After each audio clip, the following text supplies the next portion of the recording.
일본 기업의 거짓말이 또 들통났습니다.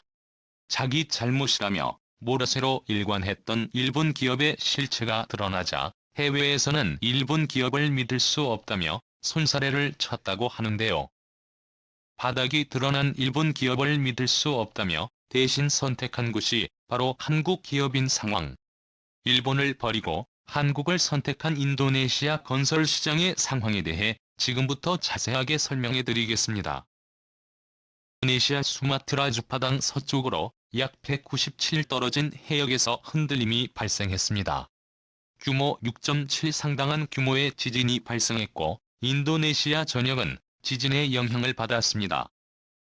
불의 고리지대에 놓여있는 인도네시아로서는 오랜만에 찾아오는 큰 지진이었고 많은 주민들은 건물을 붙잡고 지진이 끝나길 빌고 지진의 속수무책이었습니다.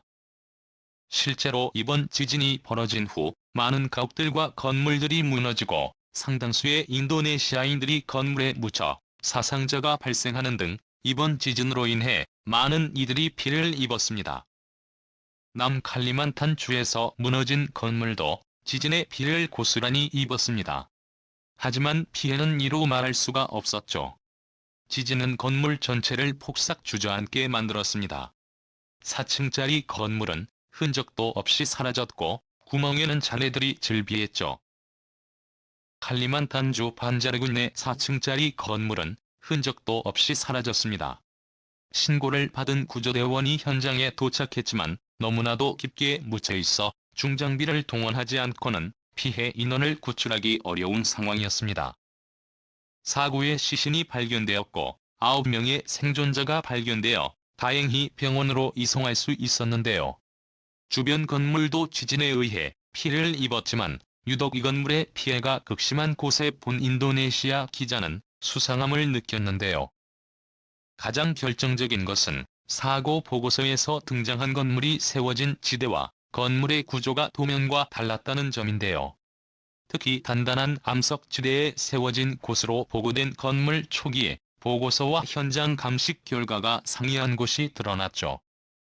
이 지대는 이 현지에 지어진 것으로 밝혀진 것입니다. 나뭇가지 나잎 등 식물 잔해가 완전히 분해되지 않고 장기간에 걸쳐 퇴적된 유기물 도시를 가리키고 있던지라고 하는데요. 지에 이 건물이 건설된 것입니다. 애초부터 건물을 짓지 말아야 할 곳에 건물을 지어놓은 것이죠. 심지어 건물 설계 당시 기재되어 있던 골조자재들이 처음 보고서에 적혀있던 골절자재 성분과 다른 것이 검사 보고서에 드러나면서 수상한 점이 부각되었죠. 인도네시아 언론은 이 점에 주목하고 이 건물을 시공했던 시공사를 추적할 수 있었는데요. 놀랍게도 이 건물에 건설한 곳이 일본의 다케나카 건설인 것이 드러났습니다. 일본의 유명 건설사가 이 건물을 지은 것이었죠. 그런데 알고 보니 이 건물을 지을 당시에 일본은 눈속임을 한 끝에 불법으로 건물이 지어놓고 지금까지 아무런 후속 대책 없이 지낸 것입니다. 의도적으로 윗던지긴 것을 알면서도 건물을 짓고 입단속을 한 것이죠. 다케나카 건설은 일본 5대 건설사 중 하나로 일본 전국시대의 군웅이었던 오다 노부나가 밑에서 토목 건축을 하던 다케나카 마사타카가 최초의 창시자로 몇백 년의 업력을 지닌 건설회사입니다. 일본 회사들이 교량건설이나 댐건설 등 굵직한 사업에 많은 돈을 투자하지만 다케나카 건설은 건축 공사를 주로 하는 기업으로 인도네시아 건설에도 손을 댔던 곳인데요. 비상장 기업으로 알려진 다케나카 건설은 일본 내는 물론 외부에서도 소문 없이 단단한 건물을 짓기로 유명한 곳입니다. 외부 잡음이 나지 않도록 세심하게 클라이언트의 배려사항을 반영하는 곳으로 대내외적으로 명망 있는 건설사입니다. 오사카, 한큐, 우메다 역은 물론이고 일본 최고 높이 빌딩인 아베노하루 카스를 지금 회사로 알려져 이번 사고에 대해 인도네시아는 충격적이라는 반응이 나왔습니다. 제대로 공사를 마무리하는 것을 신조로 하는 다케나카 건설이 사실 알고 보면 허술하게 마무리를 하고도 이를 숨기기에 급급했던 것이 드러난 것이죠. 수개월에 걸쳐 인도네시아 언론의 조사 끝에 드러난 사실에 다케나카 건설은 오래된 일이라 기록이 없다고 말하며 하청업체가 아마 작업에서 문제가 발생한 것이라고 둘러대는 모습을 보였습니다. 본사인 일본 회사가 작업을 도맡아서 한 것이 아니라 하청업체인 인도네시아인들이 잘못 공사해서 발생한 일이라는 게 그들의 변명이었습니다. 하지만 이들의 이야기가 변명이라는 것을 인도네시아 언론은 바로 눈치챘죠. 인도네시아의 사례는 아니지만 베트남에서 일본은 비슷한 변명을 했습니다. 베트남 본토 대교 사건은 베트남 최악의 인재로 기록되었는데 이때도 일본 건설사는 비슷한 변명을 늘어놓았습니다.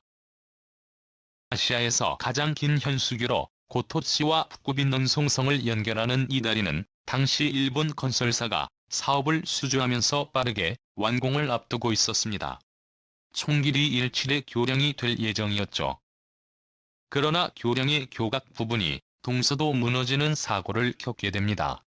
콘크리트 작업이 이루어진 곳이 바로 무너진 것인데요. 사고 원인을 조사하던 베트남 정부는 무언가 이상한 점을 눈치챕니다. 명 아무 이상 없이 건설 중인 도로에서 호주 룸을 발견한 것이죠. 자재가 원래 계약 때 약속했던 삭제가 아니었고 한 단계 낮은 품질의 재질이었습니다. 또한 공사의 마감이 허술하게 되어 있는 것에 본 전문가들은 일본 건설 현장에서 보일 수 없는 일이라고 지적했죠. 결국 알아낸 사실은 처참한 현실이었습니다. 바로 주계약서엔 일본 건설사들이 하청을 준 것이 드러난 것이죠. 프랑스 VX사에 하청을 주었고 프랑스 V의 새 회사가 또 호치민시에 있는 핑징사와 권도성이 있는 당공사에 재하청을 준 것입니다. 연쇄적인 하청으로 제대로 관리 및 검사가 진행되지 않은 것이죠. 일어날 일이 벌어지고 만 것입니다.